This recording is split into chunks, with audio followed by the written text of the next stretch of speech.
You can also create your own KPI or data view if it's not available in the menu. First, search for the specific data or function from within Sage X3. The native search engine indexes multiple language designation, so you can use natural language.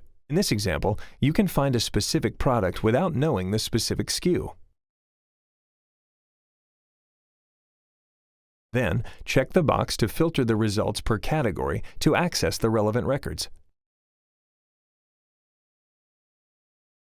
When you add the KPI to your dashboard, you can adjust the layout and the level of information.